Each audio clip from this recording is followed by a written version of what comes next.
بارش کی ایک خوفناک رات تھی۔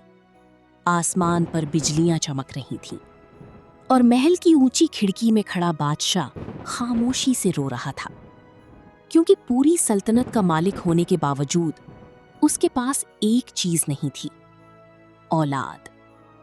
سالوں سے بادشاہ اور ملکہ ہر دربار، ہر حکیم اور ہر دعا کے دروازے پر جا چکے تھے، مگر قسمت جیسے ان سے روٹھی ہوئی تھی۔ پھر ایک رات محل کے دروازے پر ایک بوڑھا درویش آیا۔ اس کی لمبی سفید داڑھی تھی اور ہاتھ میں ایک چمکتی ہوئی لکڑی۔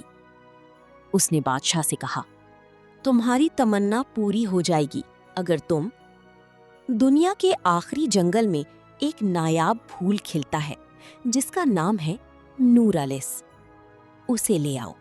بادشاہ فوراً اپنے سب سے بہادر سپاہی کو بھیج دیتا ہے۔ سپاہی کئی دن جنگلوں، پہاڑوں اور اندھیری غاروں سے گزرتا ہے۔ آخر کار وہ ایک پراسرار وادی میں پہنچتا ہے، جہاں ہزاروں نیلے جگنو ہوا میں چمک رہے ہوتے ہیں۔ وادی کے بیچ ایک چمکتا ہوا سنہری پھول کھلا ہوتا ہے، نورالیس۔ مگر جیسے ہی سپاہی پھول توڑتا ہے، زمین ہلنے لگتی ہے اور دور ایک سیاہ محل کی کھڑکی میں دو خوفناک سرخ آنکھیں کھل جاتی ہیں۔ وہ ایک جادوگرنی تھی، بہت طاقتور، بہت بوڑھی اور بہت خطرناک۔ وہ صدیوں سے اس پھول کی طاقت سے جوان رہتی تھی، لیکن سپاہی ڈر کر بھاگ جاتا ہے اور پھول محل لے آتا ہے۔ حکیم اس پھول سے دوا بناتا ہے اور کچھ ہی مہینوں بعد پورے محل میں خوشیوں کی آوازیں گونجنے لگتی ہیں۔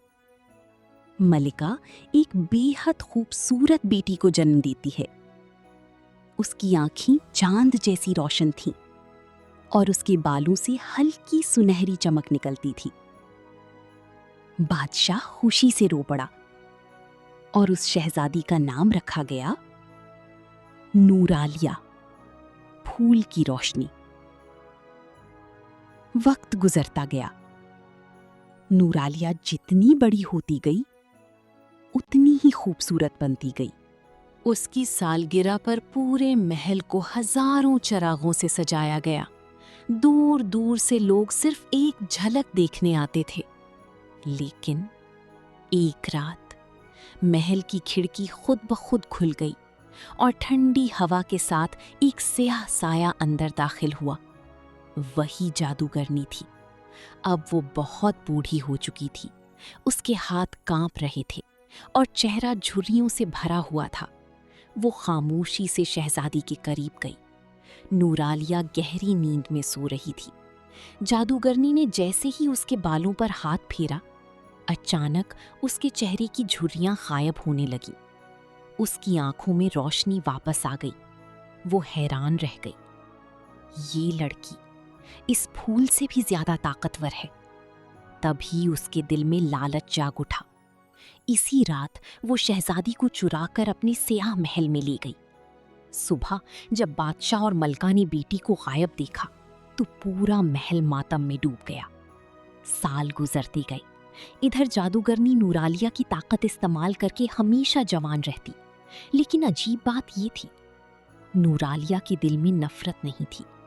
وہ قید میں رہ کر بھی پھول اگاتی، پرندوں کو دانہ ڈالتی اور محل کے اندھیرے کمروں میں روشنی بھر دیتی۔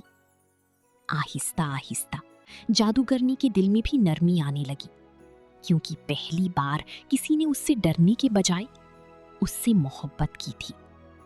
پھر ایک دن نورالیہ کو ایک خفیہ کمرہ ملتا ہے، جہاں اسے پتہ چلتا ہے کہ جادوگرنی پہلے ایک اچھی پری تھی، مگر لوگوں کی دھوکے اور لالچ نے اسے اندھیروں میں دھکیل دیا تھا۔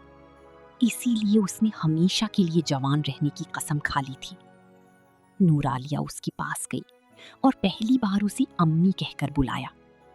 جادوگرنی کی آنکھوں سے آنسو بہنے لگی۔ اس دن پہلی بار اس کے کالے جادو کی طاقت کمزور ہونے لگی، لیکن اسی لمحے سیاہ محل ٹوٹنے لگا، کیونکہ وہ محل نفرت کے جادو سے قائم تھا۔ نورالیہ جادوگرنی کا ہاتھ پکڑ کر بھاگی اور جیسے ہی دونوں باہر نکلیں پورا سیاہ محل زمین میں دفن ہو گیا۔ اسی وقت بادشاہ کے سپاہی بھی وہاں پہنچ گئے۔ بادشاہ دوڑ کر اپنی بیٹی سے لپٹ گیا۔ میری بچی، ملکہ خوشی سے رونے لگی۔